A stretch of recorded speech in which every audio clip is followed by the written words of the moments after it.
Bonjour à tous et à toutes, je suis content de vous retrouver. Aujourd'hui, on va parler de sédentarité. Je vais vous donner des informations, des conseils sur la position assise et vous le savez, ces conseils ne remplacent pas les conseils d'un professionnel de la santé. Donc, je vous conseille d'en consulter un si vous avez des questions spécifiques à votre condition.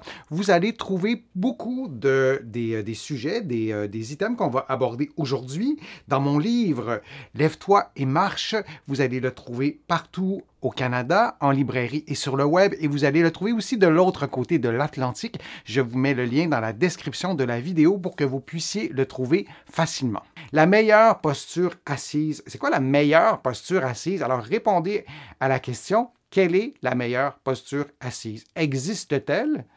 J'ai eu des échanges sur le web avec certains d'entre vous. Est-ce qu'il y a une bonne posture? Est-ce qu'il y a une mauvaise posture assise? Est-ce qu'on peut dire ça?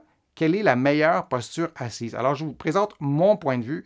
Mais la première réponse, ça peut sembler ultra simpliste, c'est la vôtre. Votre posture à vous. On a tous notre morphologie, on a notre condition de santé, on a eu une blessure sportive à l'âge de 8 ans et notre croissance s'est faite de façon asymétrique. On a une scoliose, peu importe, on a nos propres caractéristiques, on a eu des accidents de voiture, peu importe.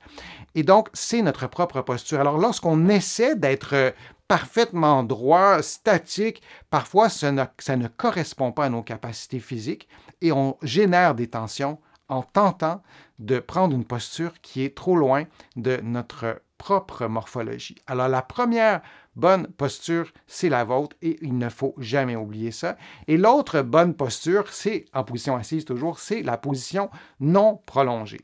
Alors vous voyez des exemples de posture et je ne sais pas pour vous, mais vous m'avez souvent émis le commentaire que vos parents vous disaient souvent « tiens-toi droit ». Et vos parents émettaient des commentaires sur votre posture pour avoir une posture droite. Moi, de voir des personnes qui sont en position assise comme ça, et la plupart d'entre elles sont, on pourrait dire quand même que ce n'est pas une posture optimale, mais si ces personnes-là ne tiennent pas la posture pendant des heures, il n'y a aucun problème.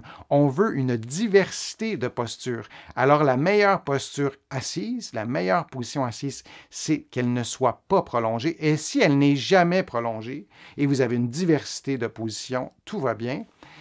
Je vous place un graphique, une illustration plutôt comme ça, pour aller assez rondement sur les meilleures façons de prendre la position assise devant un ordinateur. J'ai volontairement choisi une illustration avec un ordinateur.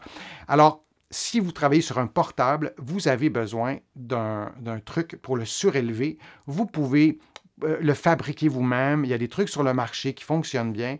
Et vous avez besoin aussi, vous le voyez, d'un clavier externe.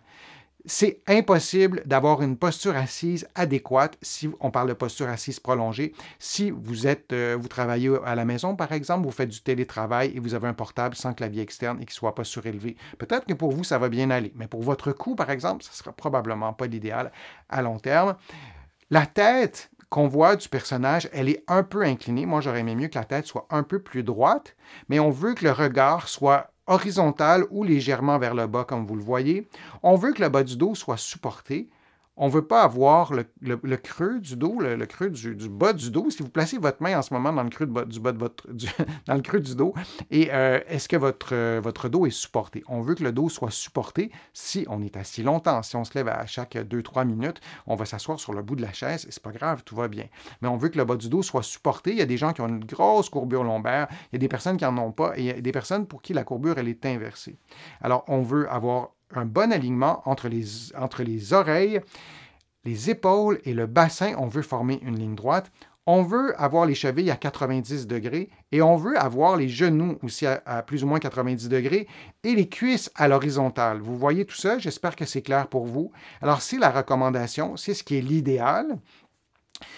Vous devez être confortable. Si vous avez une raideur dans les hanches et pour vous placer comme ça, c'est plus difficile, vous adaptez tout ça. Et on veut avoir aussi une assise qui est confortable. Le revêtement, le tissu, les matériaux utilisés sont aussi importants.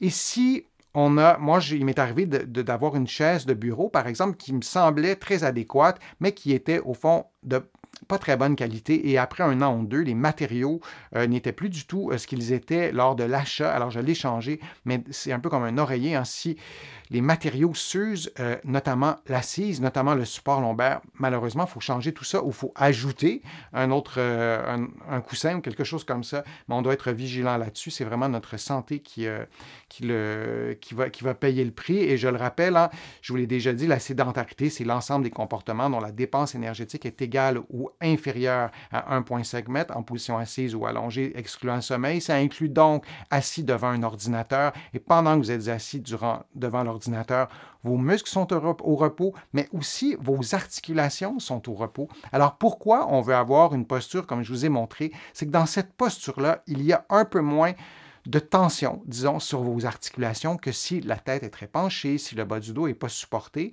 Et lorsque vous allez maintenir cette position-là, ça se maintiendra avec moins d'effort. Et si vous ne vous fiez qu'à la douleur pour changer de position, il sera déjà un peu trop tard. Si vous sentez de la fatigue malgré la posture que je vous ai montrée, bien, il faut se lever, il faut changer de position. Si la fatigue arrive très, très rapidement, il faut essayer de comprendre pourquoi. La fatigue, c'est un enjeu complexe, mais il faut s'assurer de modifier sa posture dès qu'on perçoit une sensation de fatigue qui est liée au fait d'avoir gardé très longtemps telle ou telle posture en position assise.